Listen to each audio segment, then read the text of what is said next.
샬롬, 애청자 여러분, 신앙생활을 하면서 매년 2번씩 감사절을 보내지요. 그런데 진정으로 감사다운 감사를 하면서 감사절 지키셨나요? 오늘 주제는 감사다운 감사를 해보셨나요? 이런 주제가 되겠습니다. 사람이 바라는 게 있지요. 잘하고 싶은 욕망이 있습니다. 공부도 잘하고 싶죠. 운동도 사업도 잘하고 싶습니다.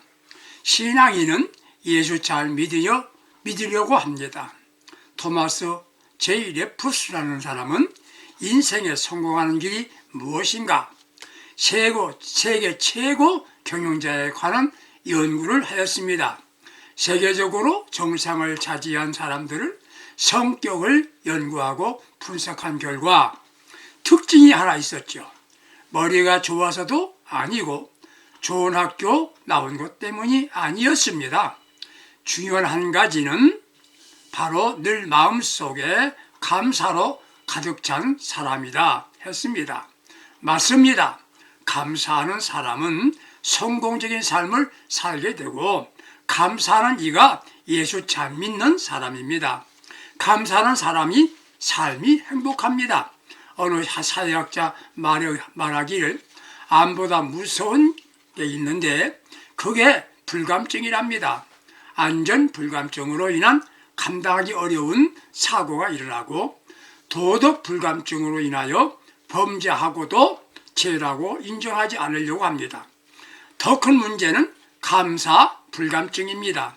제자가 선생님의 은혜를 모릅니다. 자녀들이 부모님에 대한 고마움을 알지 못하죠. 그러니까 자녀를 낳으려고 하지 않습니다. 그렇다면 여러분은 감사할 줄 아십니까? 진정한 감사할 줄 아는 사람은 행복한 사람이 됩니다. 그럼 어떻게 감사해야 진정한 감사가 되겠습니까? 먼저 조건 없이 감사해야 합니다. 조건 없이도 감사해야 진정한 감사인 겁니다.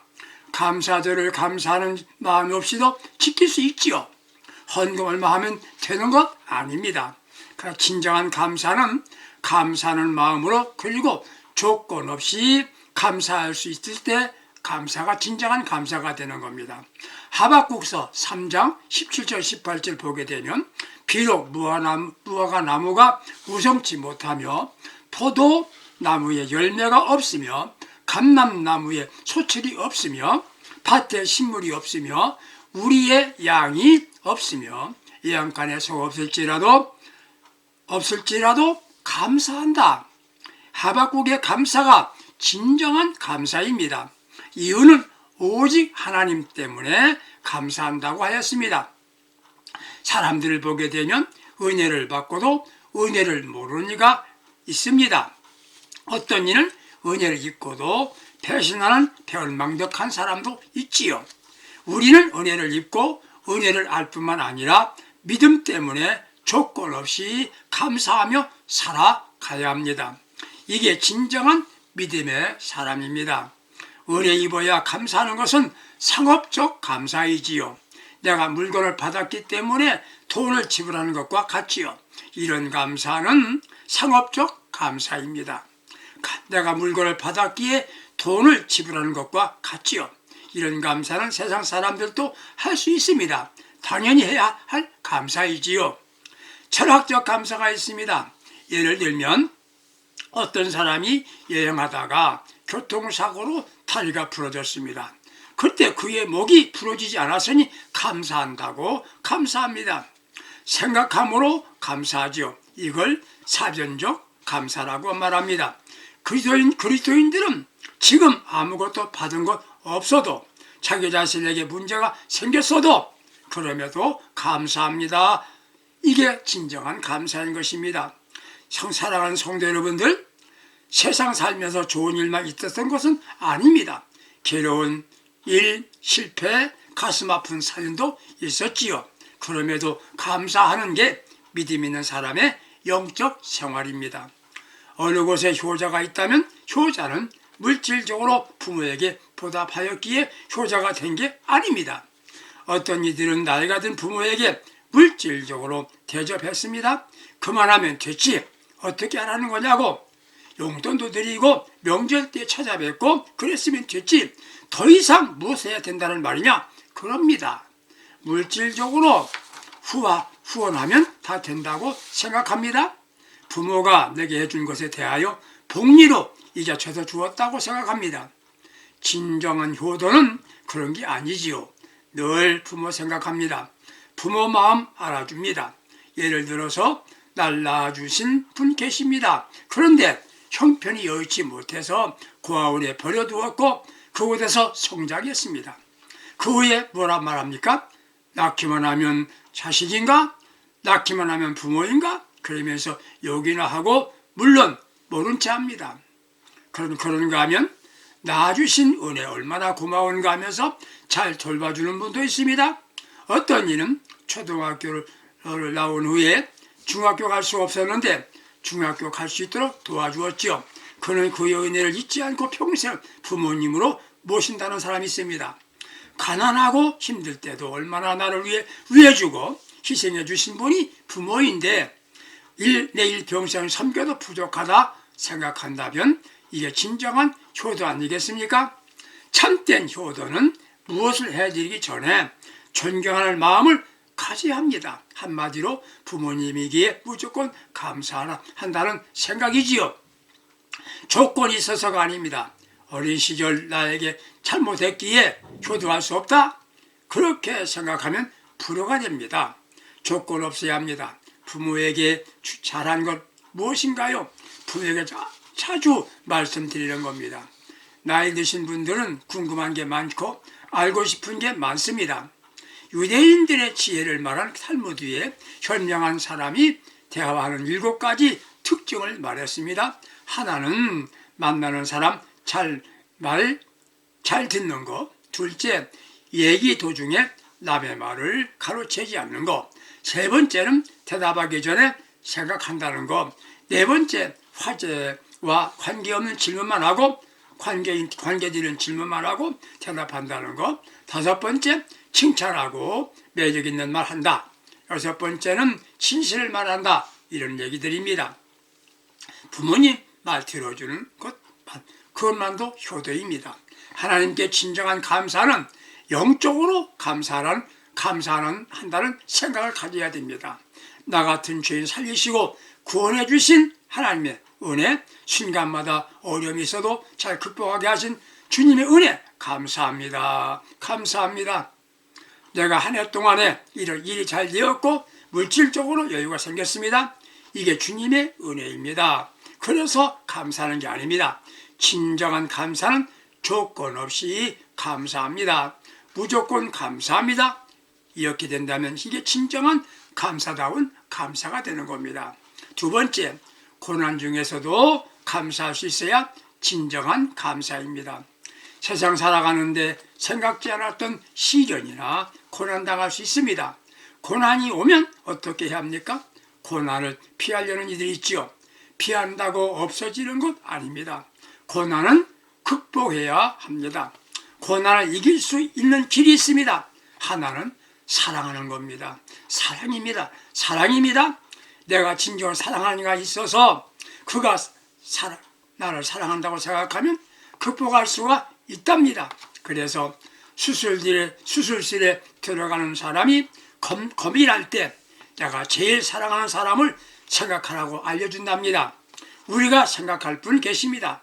나를 사랑하시는 주님이 계십니다. 내가 어려움 당할 때 주님이 사랑해 주신 것 기억해야 합니다. 누가 날 사랑하고 한다 생각하라는 겁니다. 누구인가요? 우리 예수님이시죠. 주님은 내가 아무리 참기 어려운 고난도 능히 극복하게 해주십니다. 진정한 사랑은 전적으로 신뢰하는 겁니다. 의심하지 않습니다. 고난이 올 때, 실패가 왔을 때 그 고난, 실패만 보는 게 아니라 예수님을 바라보며 하나님의 사랑을 기억해야 합니다. 나에게 오는 고난 아무것도 아니지요. 주님의 은혜를 생각하면 고난을 극복할 수가 있는 것이에요. 그 고난 중에도 우리는 낙심하거나 실망하지 아니하고 하나님께 감사하는 것입니다. 그 고난 때문에 자신이 바로 됩니다. 오히려 더 좋은 일이 일어납니다. 신앙인이 반드시 기억할 게 있습니다. 하나님께서 주시는 고난은 사랑이다. 하나님이 주시는 고난은 사랑이다. 이것을 믿어야 합니다. 도저히 감당할 수 없는 어려움이 있으신가요? 그 고난 속에도 하나님의 사랑이 있다는 것을 잊지 않아야 합니다. 고난을 통과하면 놀라운 축복을 주십니다. 그러므로 고난당할 때 하나님이 나를 저기 사랑하신다. 그걸 굳게 믿고 기다리면 고난은 극복이 되어 후에 엄청난 축복을 받을 수 있게 되는 것입니다. 다른 하나는 질병에 약이 있다는 것을 아시지요? 약 바로 쓰면 즉시 회복됩니다. 감사는 고난을 극복하는 비상약입니다. 한 시대 위대하게 산 사람들은 모두 고난을 극복한 사람들이었습니다. 26세에 귓병으로 시작하여 4년 뒤에 완전히 청각장애자가 되었던 베토벤은 고난을 극복하고 대음악가가 되었죠. 물론 핸델도 건강은 매우 좋지 않았습니다. 건강 위하여 백방 노력하고 재산도 다 탕진하였으나 하나님을 만나고 건강 위하여 만난 이후에 할렐루야를 작곡했습니다. 선교사 마틴은 폐기력과 악전고투하며 인디언들에게 복음을 전했습니다. 여러분들에게 어떤 시련이 왔나요? 도저히 감당할 수 없는 고통이 있으신가요? 하나님께는 뜻이 있고 그분은 지금도 나를 사랑할 수 하신다는 것을 믿으세요. 그리고 오히려 감사하십시오. 왜? 진정한 감사는 고난 중에도 할 수 있어야 진정한 감사입니다. 고난 중에서도 감사할 수 있다면 그에게는 능력이 주어집니다. 감사의 두려움이 사라집니다. 고난 중에서도 감사하면 하나님이 기뻐하시고 자신은 겸손해집니다.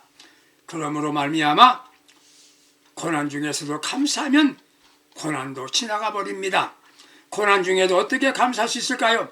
하나님 아버지를 전적으로 믿기 때문이지요. 우리는 아무것도 모릅니다.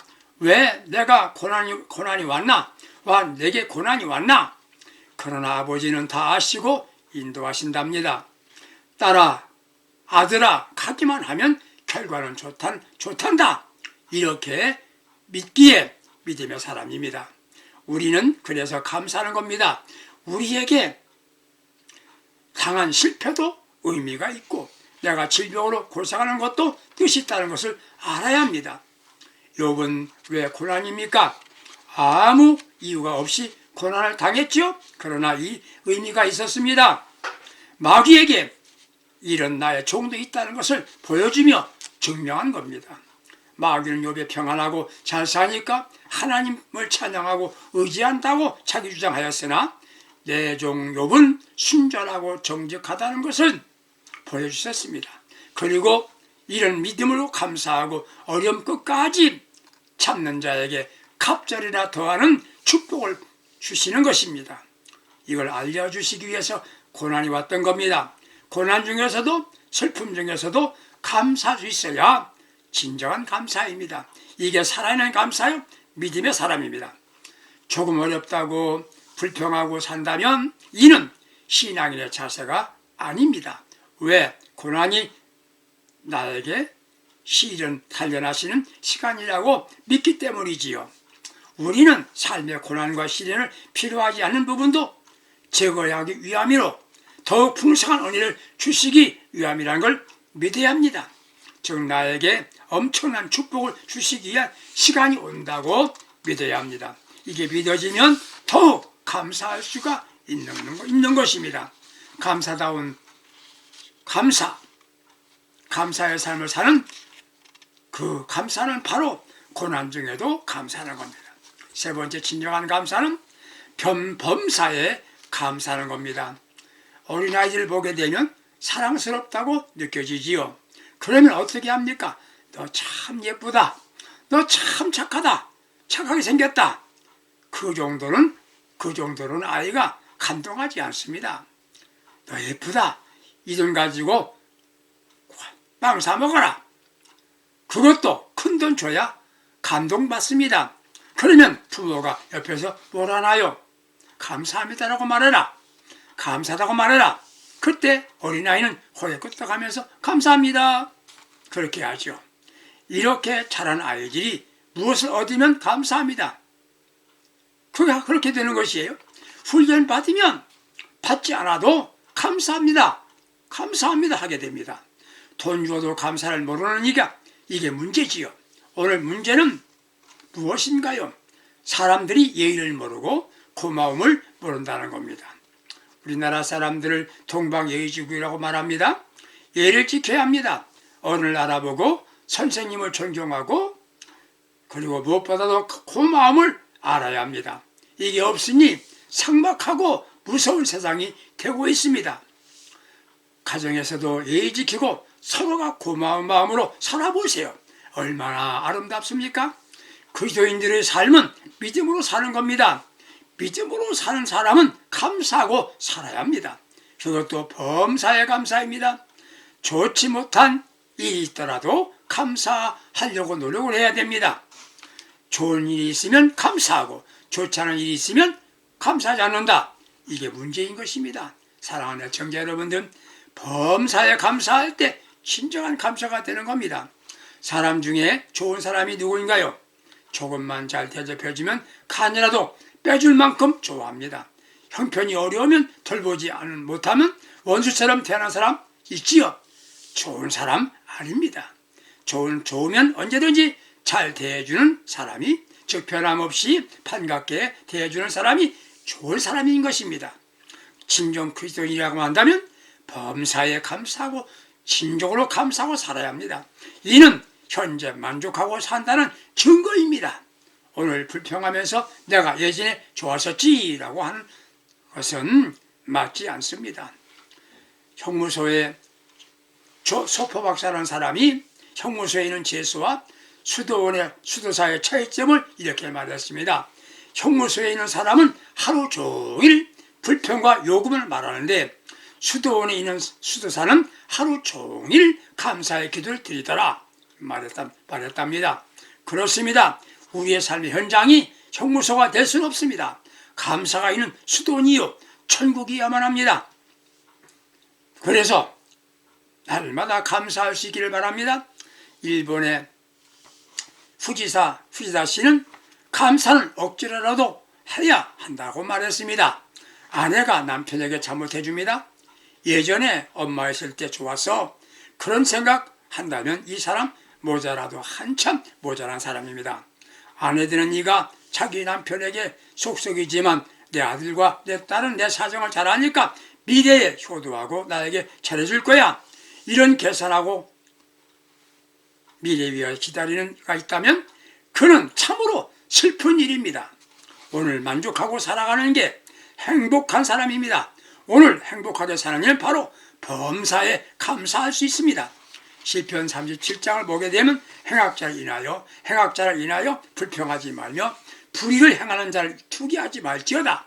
여호와를 기뻐하라. 내 마음의 소원을 이루어 주시리라 말씀했습니다. 세상을 탓하거나 사람에 대해 원망하지 말고 매사에 감사하고 잘 살아봅시다. 어찌 세상 사는데 좋은 일만 있겠습니까? 눈물 나는 실패도 있고 너무나 힘든 일 왜 없겠습니까? 그러나 눈물 흘리며 씨를 뿌리는 자는 기쁨으로 달을 거두리로다. 시편 126장 5절에 약속했습니다. 눈물 나는 일이 있어도 감사의 씨를 뿌리면 반드시 축복의 열매를 거두게 하신다는 말씀입니다. 감사는 한번 해보는 게 아닙니다. 체질이 감사 체질이 되고 습관이 되어야 합니다. 사람이 원망하려고 하면 원망거리가 많아집니다. 대신 감사를 찾으면 얼마나 감사한 일이 많고도 많습니다. 그래서 자꾸 감사합시다. 감사합니다 라는 말하며 살아야 합니다. 좋은 일이 계속 반복하면 습관이 됩니다. 그것을 더 많이 하다가 보면 체질이 됩니다. 한 가지 기억할 게 있습니다. 불평도 전염됩니다. 가족 중 한 사람이 불평 자꾸 해보세요. 가족 전체가 불평의 사람이 됩니다. 대신에 감사도 전염이 됩니다. 오늘 한국의 그리스도인들이 자꾸 감사합니다. 감사합니다 해보세요. 버스에서 내리면서 감사합니다. 음식 먹고 나오면서 감사합니다. 잘 먹었습니다. 자꾸 감사합니다. 이렇게 되면 얼마나 좋겠습니까? 그리스도인들에게 사명이 있습니다. 감사해요. 고맙습니다. 이렇게 말을 할 사명입니다. 그런데 우린 마음으로 참 고맙다 생각은 하면서도 잘 표현을 못합니다. 잘하는 건 아닙니다. 미국 사람들은 사랑한다는 말, 감사하다는 말을 잘한답니다. 우리도 마음의 범사에 감사합시다. 그리고 하나님께 입으로 감사합니다. 감사합니다. 내가 만나는 사람에게 마음으로 고맙다는 자세와 말로 표현하며 살아봅시다. 그러면 우리가 행복해지는 겁니다. 하나님께 입으로 감사하세요. 만나서 고맙다고 말하세요. 공산국가에서 신앙생활 하던 어떤 목사님이 끌려갔답니다. 공산당원이 고문합니다. 그때 목사님 주여 감사합니다. 감사합니다. 그러니까 화가 난 두목이 아니 이렇게 고문하는데 뭐가 우리 감사한가? 그럽니다. 그는 이렇게 말합니다. 예수 이름으로 매맞고 핍박받으면 하늘에서 상이 크다고 하였으니 얼마나 감사합니까? 다음에 감옥에 가두었습니다. 그곳에서도 계속 찬송 부릅니다. 감사합니다. 진정 감사합니다. 왜 그러냐? 기도할 수 있는 조용한 방을 주시니 감사합니다. 그랬답니다. 화난 두목이 죽이라고 말합니다. 그랬더니 주여 감사합니다. 순교의 대열에 참여하게 하시니 진정 감사합니다. 그러면서 얼굴에 미소로 가득합니다. 때려도 감사, 오게 가둬도 감사, 죽인다고 해도 감사, 집으로 돌아가라 했답니다. 그래 돌아왔답니다. 이게 감사다운 감사입니다. 진정한 감사입니다. 우리는 매일 감사로 승리의 삶을 살아가십시다. 감사함으로 행복한 삶을 살아가시는 복된 신앙인들이 되시기를 주님의 이름으로 축복합니다. 아버지 하나님, 지금까지 원망하고 불평한 것 용서해 주시고 이제 날마다 감사주의 되어서 일평생 감사로 승리생활하고 행복한 삶을 사는 신앙인들이 되게 하여 주시옵소서. 예수님의 이름으로 기도드립니다. 아멘. 행복합시다. 감사합니다.